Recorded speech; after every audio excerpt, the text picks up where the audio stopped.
عمرك حسيت إنك عايز تعمل كل حاجة ومفيش وقت ومفيش طاقة؟ أنا عايز أنجح في شغلي وعايز أكون أب مثالي وأربي أولادي صح ونفسي أهتم بصحتي وألعب رياضة وأحافظ على صلاتي وأحفظ قرآن وأصوم اثنين وخميس. أنا ببساطة عايز أنجح في كل جوانب حياتي. مرحبا بكم في قناة رشد.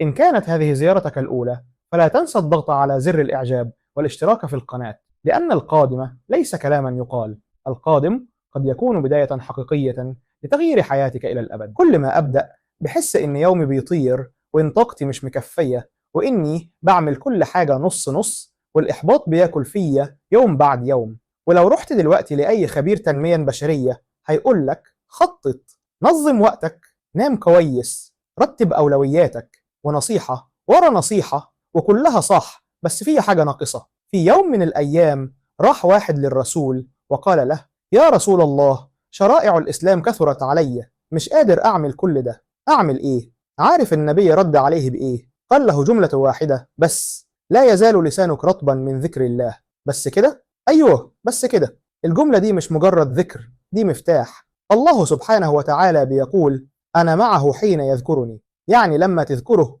هو معاك، ولما ربنا يبقى معاك مش هتشتغل بقوتك، هتشتغل بقوته هو، بعلمه هو، برحمته هو. تعالى نأخذ مثال واحد بس: لا حول ولا قوة إلا بالله. فكرت يوم الجملة دي معناها إيه؟ الحول هو القدرة على الفعل، والقوة هي إمكانية التنفيذ. فلما تقول لا حول ولا قوة إلا بالله فأنت بتعترف إنك لا بتقدر ولا بتملك، وإن أي شيء هتنجح فيه لازم يكون بقوة الله. لا حول عن الفشل ولا قوة على النجاح إلا بالله. لا حول عن المعصية ولا قوة على الطاعة إلا بالله. لا حول عن العادة السيئة ولا قوة على التغيير إلا بالله. دي مش بس جملة بتتقال، دي طاقة ربانية بتوصلك لمكان عمرك ما تخيلته. أنا شخصيا مريت بأزمة قريبة، حسيت إني اتكسرت، جربت كل الحلول مفيش فايدة، بس فضلت أردد لا حول ولا قوة إلا بالله. ووالله اللي كنت شايفه مستحيل اتحل.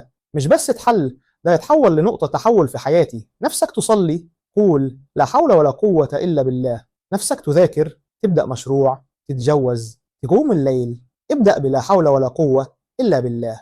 لما تقولها بتخرج من حولك الضعيف لحول الله القوي. ولما توصل لحظة النجاح افتكر: مش أنا اللي قدرت، هو اللي قدر. زي ما ربنا قال عن قارون: إنما أوتيته على علم مني، بس العلم ما نفعوش والأرض بلعته. عشان كده خليك دايما فاكر لا حول ولا قوة إلا بالله. كنز من كنوز الجنة. يعني تلاقي نفسك تايه، ضعيف، متردد، قف وابتسم وقول من قلبك لا حول ولا قوة إلا بالله، وصدقني هتشوف العجب.